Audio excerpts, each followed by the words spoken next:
But it's time now for Uncancelled.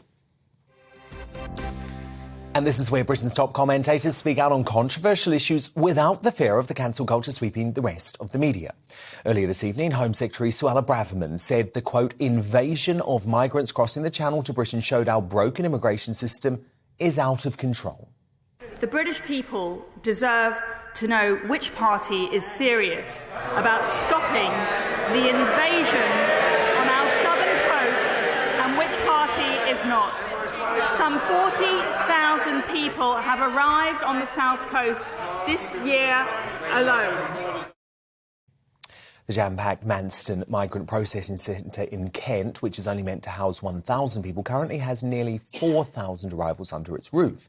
Ministers are now said to be exploring plans to officially expand Manston to house thousands more migrants, rather than taxpayers continuing to fork out £7 million a day paying for their exorbitant hotel bills. A government source told the Daily Telegraph newspaper we are looking at how it can become a bigger camp with the necessary planning permissions. Now, Star Daily Mail columnist Stephen Glover joins me now. Stephen, huge story today. But I wanted to kick off by talking about the practicalities of this processing centre and whether actually we should now be considering a cost-effective Rwanda-style asylum centre being established right here in the UK. Yeah, I think we should. Because Rwanda is not going to work. I mean, Priti Patel, the last Home Secretary, spent 8 months coming up with this plan. They haven't sent a single person to Rwanda. It's bogged down in the courts. Human rights lawyers are blocking it. It's just not going to work. So we need something else. And why not have a proper system in this country?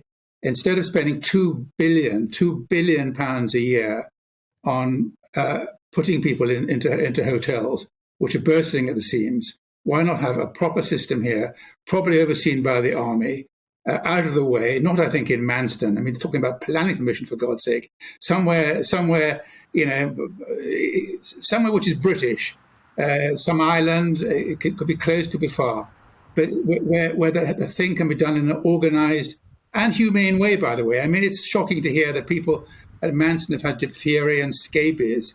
The place is obviously in chaos. The government needs a new system, and it just needs to completely get its act together and think anew. Stephen Glover, there's a lot of pearl clutching going on at the moment from the usual suspects on the front pages of The Guardian and The Times tomorrow regarding Suella Braverman's tough language in the Commons today. Now, personally, I thought she told it straight, and it was honest to describe this as an invasion. I mean, there have been 40,000 illegal arrivals so far this year.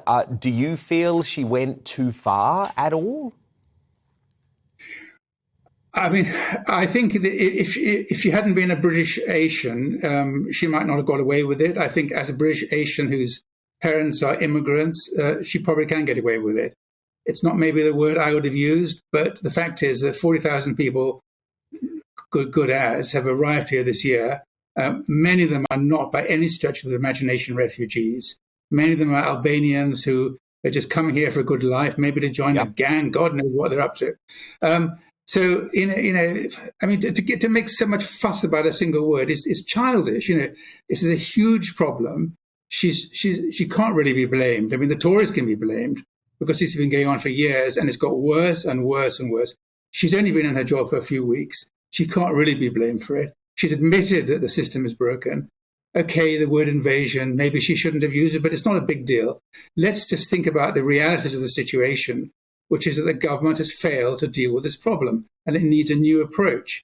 And the new approach would be not to worry about planning permission in Manston, but to start again somewhere, save £2 billion, which is going into hotels, and have a proper camp, humane, decent camp somewhere, which can be overseen by the army, where people can be processed and sent back quickly if they're not proper refugees.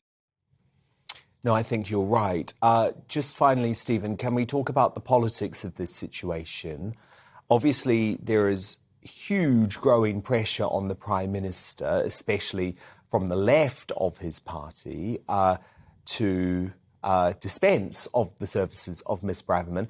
He's not going to do that, though, is he? That would surely be a stupid move for Rishi Sunak, because the problem won't go away, and the right of his party knows that Superwoman Suella, as I call her, is the only one who's probably got the balls to actually deal with this in the way that's required.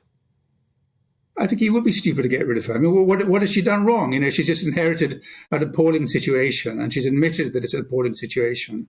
Okay, there's this separate subplot of her sending emails privately, which she shouldn't have done. But everybody's, I mean, Labour in particular, are blowing that up. I mean, they hate Suella Braverman. They can't bear her because she said the British Empire was basically a good thing. You know, they just can't. They just want to get rid of her. But she's done nothing wrong. I mean, really, she's inherited an appalling situation, and she's trying to solve it. Rishi would be mad and weak to get rid of her, and I very much hope he doesn't. I hope he gives her a chance. I think you're completely right. I think it would be a very bad sign if Braverman goes anywhere, because she's the woman who can sort this out. I hope and pray. Star Daily Mail columnist Stephen Glover, thank you so much.